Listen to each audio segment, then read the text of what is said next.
Dans cette vidéo, rien d'étonnant, on va encore parler de voitures électriques, mais surtout, on va la faire en 3 parties. On va parler des ventes de voitures électriques sur le mois de mars, sur tout le trimestre, en Europe, comment ça évolue.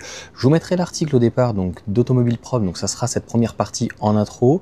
La deuxième et troisième partie, parce que finalement, moi, ça ne m'intéresse pas réellement de savoir que Volkswagen a été dépassé, en tout cas Tesla a été dépassé par Volkswagen, que Volkswagen a dépassé donc Tesla. Donc en fait, c'est, on va dire, éventuellement dans un titre pour accrocher. C'est vrai que peut-être que Tesla est la référence au niveau des véhicules électriques d'une manière globale, mais c'était tout à fait prévisible dans la mesure où déjà Tesla avait déjà été dépassé donc par BMW. Voilà, pondérer tous ces propos parce que on va parler des marques, notamment donc de Volkswagen, mais si on prenait tout le groupe Volkswagen avec le nombre de véhicules électriques qu'il y a, ben bien sûr qu'il y aurait beaucoup plus de véhicules. Donc Volkswagen a vendu sur le trimestre 65 679 véhicules, plus 157%. Sans plus de nouveautés, en fait, ce qui s'est passé pour Volkswagen, le groupe Volkswagen, avec l'Enyaq, Skoda, etc., Audi même, enfin, surtout pour Volkswagen et Skoda, c'est une baisse de prix, surtout aussi en Allemagne, donc une stabilisation, on va dire, de la cote, de la part, en tout cas, de véhicules électriques. Je tiens à rappeler, c'est quand même très important, le véhicule électrique, en fait, ne représente en Europe que 15%. Je l'ai demandé à Grok. On peut chercher sur Google, 15% à peu près donc en 2024, 15% en 2023. Donc ça n'évolue pas et il y a une très grosse disparité, on le sait. Dans les pays nordiques, on est pratiquement à 100%, 70, 80, 90%. Les Pays-Bas est pratiquement à l'équilibre, bon, c'est autour des 50%. Après, est-ce qu'on intègre les PHEV, les prolongateurs, les hybrides, etc., etc., donc en batterie, voiture électrique. Et puis, plus on descend, Allemagne, France, moins de 20% et moins de 10%, donc on se rapproche des 5%, voire 4, 3 pour les pays voilà, du Sud, Italie, Espagne, je parle même pas de la Grèce ou éventuellement des pays de l'Est, je pense que c'est relativement faible. Donc c'est ça qu'on peut reprocher finalement à l'Union européenne, c'est qu'il y a une disparité en fonction des pays qui est très très importante et c'est pareil pour les marques. Donc en fait on va faire une analyse plutôt que voilà de dire que Volkswagen a vendu plus en baissant le prix, c'est ce que Tesla avait fait, et puis voilà, Volkswagen a beaucoup plus de modèles et des modèles qui sont plus cohérents. Quand vous avez l'ID3 qui était à plus de 40 000 euros et aujourd'hui qui est aux alentours de 30 000 en Allemagne notamment, et en France elle est de mémoire à 33 000, bon, j'avais déjà fait une vidéo dessus, on va pas revenir là-dessus. Volkswagen, on peut reprocher qu'il y a à mon avis trop de batterie, trop de gamme, il faut pas de batterie LFP. Donc il y a certainement des améliorations à faire. En tout cas, la base, elle est bonne, puisque là j'étais chez Ford avec Jérémy, donc que la Ford soit avec toi, que la Ford soit en toi, donc sur le Puma électrique. Bon, qui est un dérivé en thermique, mais ils sont très très contents Ford de pouvoir travailler avec Volkswagen puisque cette base donc MEB, on parle bien de la base et de la qualité du châssis, elle est vraiment excellente, c'est une vraie bonne base. Après il va manquer peut-être des améliorations au niveau du planificateur, on l'a vu avec l'ID4, peut-être une meilleure efficience et ça passe pas non plus que par le CX et puis un style, une amélioration du style. Donc voilà pour ces informations. Je vous dis, donc je vous mettrai juste à côté donc d'Automobile Propre. Voilà, Volkswagen qui dépasse, ça aurait pu être BM, ça aurait pu être même Renault, autre. Voilà, pour Tesla, ça va être plus compliqué puisqu'ils misent essentiellement sur le modèle Y et le modèle 3. Donc dans un premier temps, par rapport aux marques, donc au mois de mars, je vous mettrai l'information, je pense, à gauche ou à l'extrême à droite, ça va dépendre de là où il y a un peu plus de place. Donc Tesla reste premier avec 27 000, pratiquement 28 000 unités. Ça reste quand même, encore une fois, très faible par rapport à une manière globale. Ça ne représente même pas ce que la France fait sur une année en véhicules d'une manière globale, parce qu'on est à 15% de part de marché sur l'ensemble des véhicules, toute énergie donc confondue.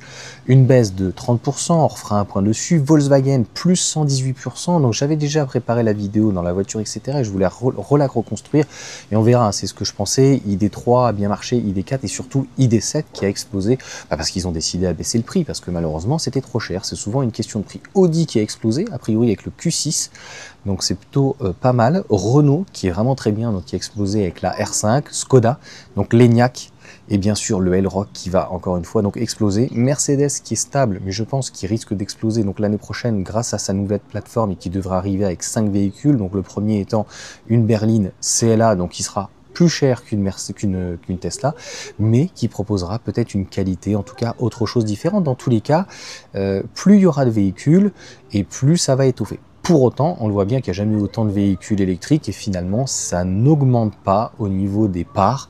C'est ça qui peut être donc inquiétant. On va avoir Kia, Peugeot qui est 9e, hein, c'est 10 000 unités, c'est quand même moyen, moins 8, Volvo, moins 38%, c'est assez étonnant.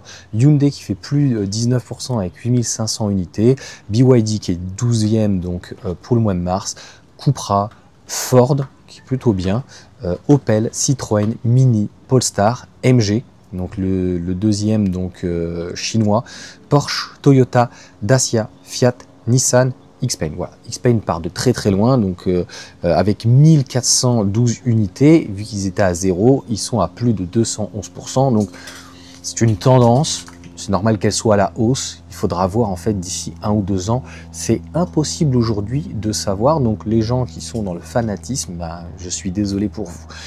Volkswagen, et on parle bien donc de la marque, on parle pas donc du groupe, est à 61 600 donc pour le trimestre, plus 157%. Donc c'est plutôt pas mal. Tesla, moins 38% donc sur tout le trimestre, donc voilà, dans la même acabit, mais reste deuxième. Et c'est ça qui est, on va dire, inquiétant, c'est que le leader de l'électromobilité, qui reste quand même Tesla et qui reste la référence, est bien dégringole. Alors on sait que le modèle Y a été rafraîchi, mais il n'y a personne qui a réussi à prendre le lead et à doubler les volumes. Donc après on retrouve BM, Audi, Renault qui est vraiment très bien, mieux que Mercedes, Kia, Mercedes, Skoda, Peugeot, Volvo, Hyundai, Cupra, mieux que Peugeot. Par rapport à Renault. Donc Citroën, Mini, Opel, Ford, Dacia, MG, donc les constructeurs chinois sont quand même très loin. Je reviendrai dans une vidéo où il faudra bien comprendre qu'une fois que les constructeurs chinois seront installés, bah, malheureusement pour eux ça sera peut-être un petit peu trop tard parce que on voit, hein, c'est quand même très étoffé. Toyota par exemple, qui est le leader de l'hybride, ils sont 20e, ils sont complètement largués, alors qu'en France avec la Yaris ça marche très très bien. Porsche, qui est juste derrière Toyota, Polestar, Nissan, Fiat et donc Xpeng qui est derrière, donc pour le trimestre qui a enregistré 3377 véhicules, plus de 126%. Encore une fois, 3377 véhicules par rapport à Volkswagen ou le groupe VAG qui doit faire plus de 100 000, c'est strictement rien et c'est encore rien dans la mesure où il y a des millions de véhicules qui sont vendus donc en Europe. Donc voilà, sur même 10 millions, 3377 en termes d'expression, c'est vraiment donc ridicule. Donc sur le trimestre, c'est tout à fait cohérent encore une fois pour Volkswagen, pour BMW, et on va le voir dans la seconde partie pour quelles raisons c'est cohérent, parce qu'en fait ils ont hissé des modèles à des moments stratégiques par des baisses de prix, par des offres, par des leasings. Alors sur le mois de mars, je vous mettrai donc toujours l'information juste à côté, toujours le Tesla Model Y et le Model 3 avec 15 164 véhicules et 12 500. Donc une très grosse baisse du Model Y de près de 43% et pour autant au mois de mars, bah, personne n'a réussi à le détrôner et c'est ça qui est vraiment dommage. Volkswagen ID4, c'est un véhicule qui n'est pas vieillissant, mais qui a déjà quelques années par rapport aussi au Model Y et fait 27% de plus, parce qu'il y a eu des réajustements tarifaires. Pareil pour la Volkswagen ID7 qui s'était vendue d'une manière extrêmement marginale, plus 986%, donc 7438 véhicules, pratiquement 8000, c'est juste énorme, bah, c'est du fait des baisses de prix, et même si elle est restée très certainement plus chère que la Model 3, eh bien au final, ça a permis de dégager énormément de volume. Kia EV3, donc très bien pour Kia Hyundai, les coréens, mais qui ont mis quand même une vingtaine d'années pour s'installer. Est-ce que les constructeurs chinois, il y aura déjà de la place et ils auront le temps? Je ne suis pas certain. Kia Hyundai ont pris leur temps et avec des fonds propres. Renault, donc avec la Renault 5, pratiquement 7000 unités, nouveau, donc on n'a pas d'évolution, donc elle se hisse au mois de mars en Europe à la 6e place, donc c'est plutôt très bien. Donc cocorico, félicitations donc là-dessus à Renault, et sans avoir bradé son véhicule pour le coup, puisque juste après on a Skoda Enyaq, qui est pratiquement des fois au prix de la Renault 5. Enfin, ils ont vraiment fait très fort. Volkswagen ID4, pareil, hein, ID3, pardon, donc pareil. X1 qui fait des offres très intéressantes, hein, c'est ce qu'Automobile Pro parlait, hein, 390 €. Enfin voilà, ils ont toujours été très agressifs. Donc, comme le leasing et les taux ont vachement augmenté, que ce soit chez Tesla, il y a que les constructeurs chinois qui proposent avec des banques chinoises en fait à perte ou à zéro. Les autres ne pouvant pas, c'est des sociétés donc privées et obligatoirement. Donc, Tesla fait appel à Santander ou éventuellement au Crédit Agricole. Donc, en France, je ne sais pas en Europe après quelle banque ça peut être, hein, j'utilise d'autres banques bien sûr. Donc on va avoir l'Audi Q6 et Q4, donc avec un peu plus de 5000 unités, c'est plutôt pas mal. BMW i4, Skoda Elroq, on a le Mercedes EQA, je suis quand même très étonné parce que ça manque de style et on voit bien que c'était une première monture, c'était pas foufou. Renault Scénic, le Renault Scénic c'est tout à fait logique au final puisque ils arrivent à mieux faire limite que Mercedes parce que le positionnement prix est plutôt pas mal, mais moins bien que le Elroq parce que finalement le Elroq, même si il est moins désirable, c'est une proposition qui est beaucoup plus réaliste, avec des choses beaucoup plus intéressantes, au-delà des batteries, proposer des 4 roues motrices. Donc voilà, peut-être qu'il faudra étoffer la gamme, ou voir éventuellement avec Alpine, en espérant que ça ne soit pas complètement délirant au niveau des tarifs. Parce qu'on ne la voit pas l'Alpine notamment, hein, la 290. Donc Volvo EX30, Citroën C3, on a la Mercedes donc en EQB, on a le Ford Explorer EV, Cupra Born, Toyota BZ4X, vraiment très loin, Dacia Spring, Porsche Macan, qui est pratiquement autant qu'une Cupra Born, une Dacia Spring ou une BZ4X, c'est quand même fou.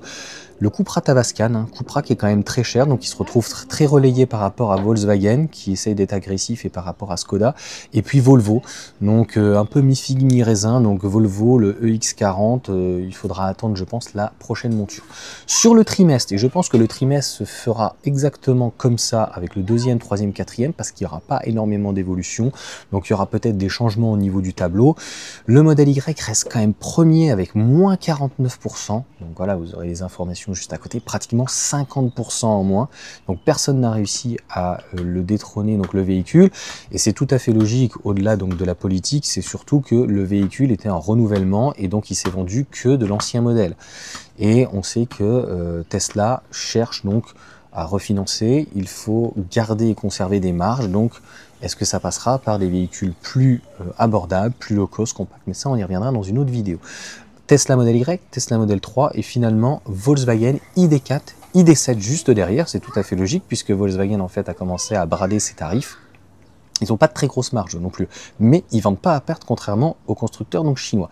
Kia EV3, Volkswagen ID3, Skoda Enyaq, donc on se rend compte que dans le top 10, eh bien on a Citroën, c'est dommage, on a pratiquement Audi, donc on avait pratiquement dans le top 11, on a Audi Q6, on a un Enyaq, on a le Volkswagen ID3, on a l'ID4 et l'ID7. Donc en fait, ils arrivent dans le top 10, 11 en tout cas, à placer 5, et alors dans le top 20, en fait, on se rend compte que le groupe VAG est très très bien situé avec BMW et Renault, et tout le reste, le groupe Stellantis, inconnu au bataillon, Mercedes, c'est assez moyen, et même Volkswagen avec Porsche, donc le groupe VAG, c'est plutôt donc pas mal. En 12e place, on a l'I4, à un moment donné, elle était très intéressante, elle est en légère baisse parce que il y a eu le restyling et il y a eu des hausses de prix tarifaires.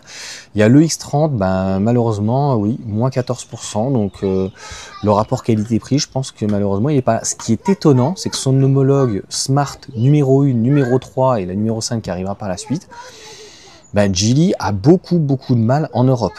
Et il faut bien comprendre ça, et ça je reviendrai dans une autre vidéo. Un constructeur qui est beaucoup plus expérimenté comme Geely, qui a des marques européennes, qui est beaucoup plus imprégné depuis très longtemps en Chine, en Europe, finalement a beaucoup de difficultés à pénétrer le marché européen. Donc c'est pour ça que ça sera très compliqué pour BYD, MG et XPeng. Alors on parle même pas des autres constructeurs. Je pense que les 120 constructeurs qui sont en Chine vont se réduire à peau de chagrin une dizaine. Et au final, il y en aura très peu en fait en Europe. Tout le monde ne pourra pas rester, hein. Ou alors peut-être à perte s'il le souhaite. Dacia Spring, on a la Cupra Born qui est 16e, Mercedes EQA, le Scénic qui est 18e, donc sur le trimestre c'est très bien. franchement. La BZ4X, moi j'avais dit au début qu'il était vraiment très bien. Je trouve que par rapport au L-Rock, il lui met vraiment une claque parce qu'en fait, il a plus de possibilités, notamment en 4 roues motrices. Et puis c'est surtout que là, maintenant, ils ont supprimé la version de base. Et en techno, on est quand même à 42 000 €, donc ça fait un certain prix. Donc à 42 000 €, on peut prétendre, notamment sur du leasing, là où Renault n'est pas hyper performant, et le leasing c'est ce qui se vend ou s'achète ou se prête de plus en plus. C'est comme ça en tout cas que les constructeurs font des ventes que les concessionnaires, et bien notamment avec des iX1 qui sont moins élevés. Donc BZ4X, je suis assez étonné.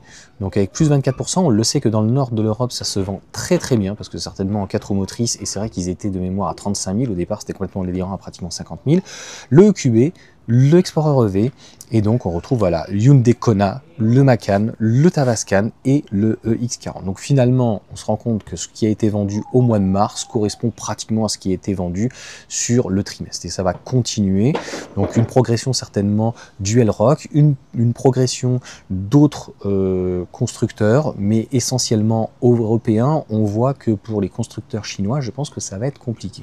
Donc j'y reviendrai, je pense, juste après dans une vidéo analyse, où on est quand même en train de se rendre compte que les constructeurs comme BMW, Volkswagen se sont réveillés, non pas à cause ou pour les constructeurs donc chinois, mais essentiellement quand même depuis l'année dernière, depuis que Tesla avait quand même fait très mal avec son modèle Y et aussi le modèle 3, mais surtout le modèle Y. Même Renault, tout le monde avait réajusté ses tarifs, Stellantis, etc. Je vous rappelle, suite à la pression et les baisses de prix, un petit peu des guerres de prix donc de Tesla. Et aujourd'hui, donc on ne retrouve aucun véhicule donc sur le top 25, alors que nous sommes inondés de modèles et de constructeurs donc chinois, que ça soit MG, même la MG4, nous ne la retrouvons pas, alors qu'il y a la ID3, nous avons aussi la Cupra Born, on n'a pas la Mégane, on a pratiquement aucune Peugeot, très peu du groupe Stellantis, pas de 308, des 208, la Citroën, si, IC3, peut-être qu'on verra par la suite aussi la Grande Panda, mais c'est la conclusion, et je pense que malheureusement sur le top 25 ça va être compliqué de retrouver du X-Pain, du MG. Il faudra voir peut-être avec un nouveau modèle, mais si la MG4 n'a pas réussi, je vois pas comment les autres donc pourraient. Donc sachant que la MG3 est en hybride, et puis le petit dernier, BYD.